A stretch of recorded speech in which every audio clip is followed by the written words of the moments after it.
Was popularity a thing in your high school? Yeah. How do you feel about this word popularity, and especially at Hayes? Like, cause I feel like for me, like, and I don't know about you, cause you hung out with like I hung out. popular I mean, I people did it sometimes, sometimes, but I hung out with everybody really. but like, I feel like it's a huge thing in it that like kind of like messes with kids' minds, and it like because school is the first thing you do when you're growing up, and it's like it creates like this social like circle thing, and you feel like you have to be attached to this tribe almost, and it's like, and as a teacher you kind of see that from like the sidelines, and you can't really do anything about it because you can't really connect with the students. I But also feel like students think that teachers don't know as much as they do, yeah, like yeah. about what goes on, You guys think we don't know anything, when Yeah. really they just like, and we I don't hear know. everything. But yeah, I think, and it's weird because popularity and like the school microcosm is something that is not repeated in real world. Like when you go out there, it all of those barriers of why you couldn't hang out with the cool kids or whatever, or this certain group Yeah. fade away, and you like actually get to talk to people. And I always tell kids like it doesn't matter. Like you need to let You it go. see almost every podcast we've had, we always say everything you do in high school does Dude, when at a point. I know, does not and matter. I really thought like everything that I would do would matter or whatever, but like I only talked. There's like maybe 10 people I talked to that we went to high Yeah. school with. Maybe Like, and I less always than thought that. like, oh, I have to like wear this day or do this that day or like do like it doesn't matter. It really doesn't matter. Like half the, not even more than half of the people you will not see, and people go in different directions. I mean, dude, the people that I would hang out with every day at school, I don't even talk to anymore. Yeah.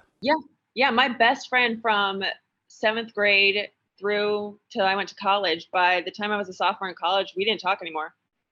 Really? No, I feel like like another big part I of that is like touch you base with go some on your own people path. sometimes, but it's just I.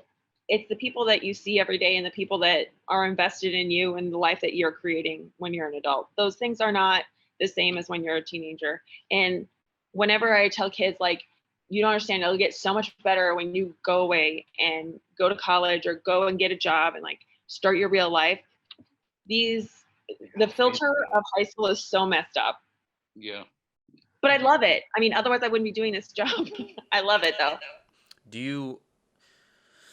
you find your drive for teaching more for the educational part of it in terms of like the literature, or more towards of that of like trying to teach people about life?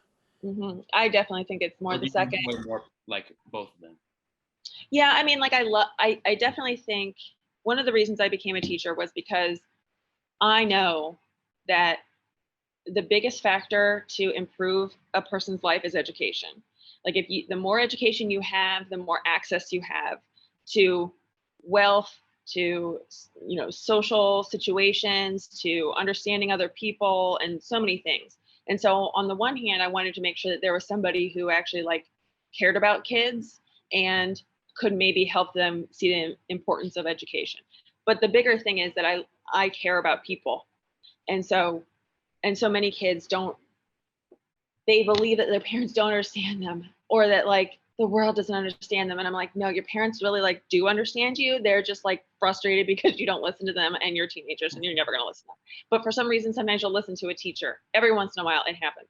Yeah. And it's those moments that, are the reason I became a teacher. And actually I was just, one of my former students from 10 years ago, she, when she was my student, she was an addict.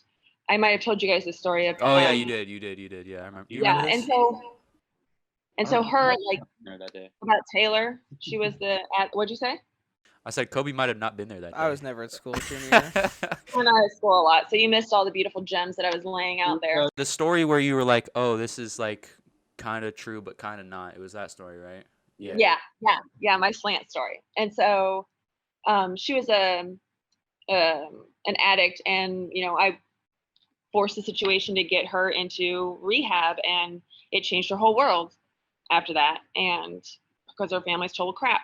But those are the things that make me want to be a teacher and give me reasons to keep coming to work every day. It's definitely not grading, and it's definitely not the money, and definitely not the hours outside of school that I spend, but I care about kids.